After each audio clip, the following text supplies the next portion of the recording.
May I now invite the Honorable Prime Minister of India to deliver his statement. Chancellor Merkel, members of German delegation, my colleagues, members of the media.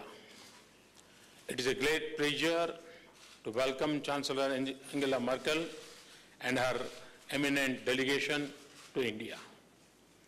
On behalf of the people of India, warmly congratulate Germany on the 25th anniversary of German reunification. At this important milestone, you can look back with pride on what you have accomplished at home and abroad. Chancellor Merkel, your leadership is a source of confidence and reassurance at a difficult moment for Europe and the world. You have chosen to visit India despite many concerns in your region. The strength of your delegation reflects the importance we attach to relations with India and the seriousness with which we approach the intergovernmental consultation. Your commitment holds the key to progress in our relations. So thank you very much. The mechanism of intergovernmental consultation is certainly unique, and it has brought about all-round growth in our relations. In addition, in the course of the past year, our two sides have deepened our engagement. We see Germany as a natural partner in achieving our vision of India's economic transformation. German strengths and India's priorities are aligned, and so is our mutual goodwill.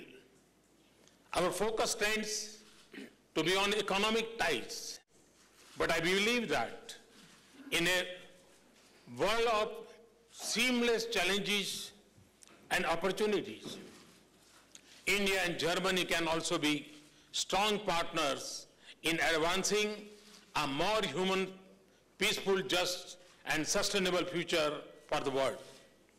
We have a rich history of engagement. We share values, comfort in our relations, and a sense of responsibility to the world.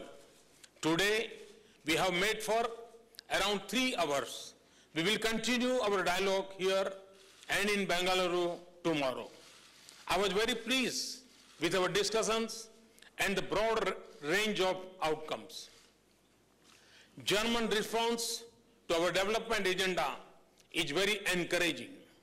We can look forward with confidence to increase investment, trade, and technology partnerships in manufacturing infrastructure and skill development.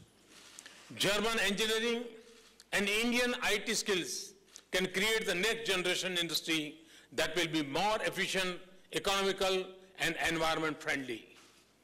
1,600 German companies in India and growing in number will be strong partners in creating a global workforce in India.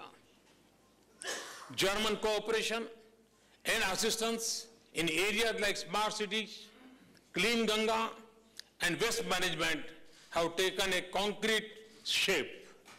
So as our cooperation in education, from engineering to humanities, I admire German leadership in clean energy and commitment to combating climate change. This is an area where we have convergence of views and rapidly growing cooperation. We have agreed on India-Germany Climate and Renewable Alliance with a long-term vision and a comprehensive agenda of combating climate change. I place great value on Germany's assistance of over 1 billion euros for India's green energy corridor and a new assistance package of over 1 billion euros for solar projects in India. We also intend to deepen research cooperation in clean and renewable energy and energy efficiency.